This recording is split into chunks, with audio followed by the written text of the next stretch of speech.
Hi అందరికీ. ఒకసారి ఈ విధంగా మిల్ మేకర్ ఫ్రై అయితే ట్రై చేయండి. మనకు లూజ్ కర్రీలోకి ఖచ్చితంగా ఏదో ఒక ఫ్రై ఉంటే బాగుంటుంది అన్నట్లు అనిపిస్తుంది కదా! ఆ టైంలో ఈ విధంగా అయితే ఒకసారి ట్రై చేయండి. ఖచ్చితంగా దేనిలోకైనా సరే సెట్ అయిపోతుంది ఈ మిల్ మేకర్ ఫ్రై అయితే. ముందుగా మందంగా ఉండే ఒక కడాయి తీసుకోండి. ఆ కడాయిలోకి 3 టేబుల్ స్పూన్ వరకు ఆయిల్ ఏసుకోండి. దీనికి కొంచెం ఆయిల్ ఎక్కువగానే పడుతుంది. అలాగే మీడియం సైజ్ ఆనియన్స్‌ని చిన్న చిన్న ముక్కల్లాగా కట్ చేసుకొని ఏసుకోవాలి.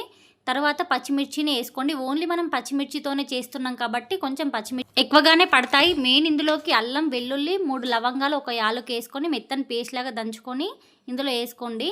పచ్చి వాసన పోయేంత వరకు ఫ్రై చేసుకోవాలి. అలాగే ఒక 1/2 టేబుల్ స్పూన్ వరకు పసుపుని వేసుకోండి. తర్వాత వాటర్ మొత్తం పిండేసిన మిల్ మేకర్ని ఇందులో వేసుకొని ఫ్రై చేసుకోవాలి. మనం ఫ్రై చేసేటప్పుడు కొంచెం అడగంటినట్లు అనిపిస్తుంది కాబట్టి మందంగా ఉన్న కడాయి తీసుకోమని చెప్పాను. మిల్ మేకర్ని బాగా ఫ్రై చేసుకున్న తర్వాత లాస్ట్లో కుడక పొడి, ధనియాల పొడి, కొత్తిమీర వేసి ఫ్రై చేసుకోవడమే. అంతే, మిల్ మేకర్ కర్రీ రెడీ అయిపోయింది. గుత్తి వంకాయని ఇష్టపడిన వాళ్ళంటూ ఎవరైనా ఉంటారా? అందరికీ దాదాపు ఇష్టమే ఉంటుంది. ముందుగా నాకు కూడా వండడానికి రాకపోయేది.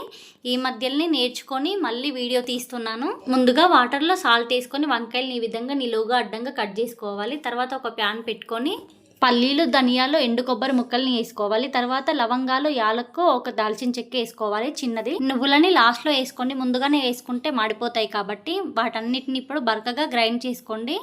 వాటిలో ఆనియన్స్ వేసుకొని మొత్తము మెత్తని పేస్ట్ లాగా మిక్సీ పట్టేసుకోవాలి.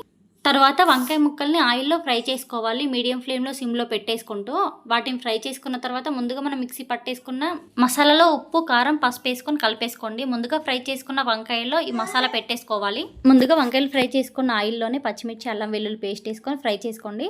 తర్వాత మిగిలిన మసాలాని అందులో వేసేసుకోవాలి. అలాగే ఒక కప్పు వరకు చింతపండు రసాన్ని వేసుకొని గ్రేవీ చేసుకోండి. ముందుగా మనం మసాలా పెట్టుకున్న వంకాయలని ఇందులో వేసేసుకొని ఒక 5 నిమిషాల పాటు ఫ్రై కానివ్వాలి.